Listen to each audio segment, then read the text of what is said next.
আজকে আমি এই শিল্পকার ক্লেটা দিয়ে আপনাদের একটা অর্গানাইজার বানিয়ে দেখাবো।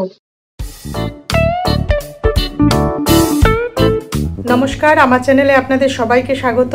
Welcome to my channel. এখানে আমি শিল্পকার ক্লে নিয়ে নিয়েছি এবং তার ভিতরে দুটো প্যাকেট থাকে। সেই প্যাকেট দুটোর ভিতরে প্রোডাক্টটাকে আমি সমান পরিমাণে খুব ভালো করে মিশিয়ে দেব। এখানে একটু পাউডার ব্যবহার করে নিতে হবে। এরপর একটা পুরনো বেলনার সাহায্যে আমি এটাকে একটু লম্বা একটা আকৃতি দিয়ে নিচ্ছি।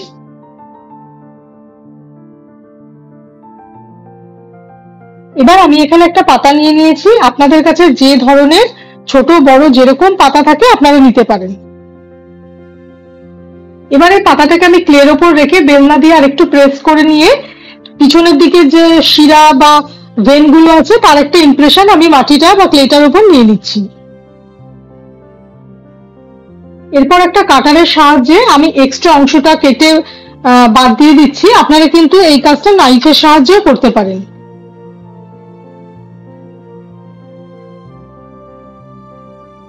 পাতাটার উপরের দিকের একটা অংশ একটু ছেঁড়া ছিল, আমি কিন্তু এটাকে ঠিক ওই রকম ভাবেই কেটেছি।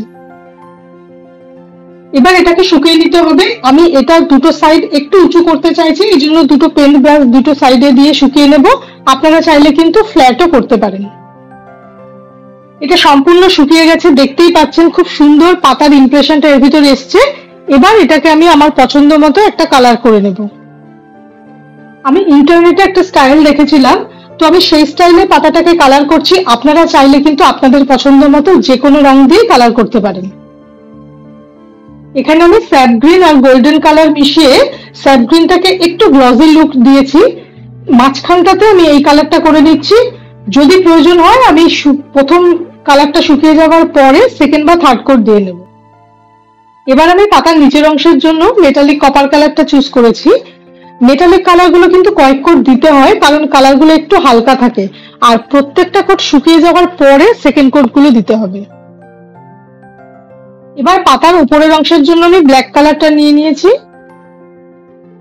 এখানে আমি তিনটে কালার ইউজ করেছি। আপনারা চাইলে কিন্তু সিঙ্গেল কালার দিয়েও করতে পারেন, বা দুটো তিনটে চারটে আপনাদের পছন্দ মতো আপনারা কালারটা করতে পারেন। আর কালারটা হয়ে গেলে এটাকে সম্পূর্ণ শুকিয়ে নিতে হবে। কালারটা সম্পূর্ণ শুকিয়ে গেছে। আমি কিন্তু পিছন দিকটাতেও একটা কালার করে নিয়েছি। আপনারা চাইলে কিন্তু কাজটা এই পর্যন্তও করতে পারেন, তবে আমি এখানে আরেকটু ডিটেলিং করে নিচ্ছি। হোয়াইট কালার দিয়ে এখানে আমি কিছু প্যাটার্ন ক্রিয়েট করে নিচ্ছি। আপনারা যদি এই ধরনের ভিডিও দেখতে পছন্দ করেন তাহলে আমার চ্যানেলটিকে অবশ্যই সাবস্ক্রাইব করে রাখবেন, আর ভিডিও দেখে ভালো লাগলে লাইক কমেন্ট শেয়ার করবেন। ভিডিও নোটিফিকেশনের জন্য বেল আইকনটা প্রেস করতে কিন্তু ভুলবেন না। এবার হোয়াইট লাইনটার সাইডে আমি ব্রাউন কালার দিয়ে আরেকটা লাইন করে নিচ্ছি। বর্ডারের জন্য এখানে আমি গোল্ডেন কালারটা ইউজ করছি। এটাকে আমি একটা ছোট্ট অর্গানাইজার বানাচ্ছি। আপনারা কিন্তু চাইলে এটাকে জাস্ট একটা শোপিসের মতো ব্যবহার করতে পারেন। এবার মাঝের অংশটাতে আমি ব্লু কালার দিয়ে একটু ডট ডট করে নিচ্ছি। দেখুন খুব সহজেই কিন্তু একটা ছোট্ট অর্গানাইজার বা একটা শোপিস তৈরি হয়ে গেল। আমাকে জানাবেন আইডিয়াটা আপনাদের কেমন লেগেছে। নতুন একটা ভিডিওতে আপনাদের সাথে দেখা হবে আবার। নমস্কার, ভালো থাকবেন।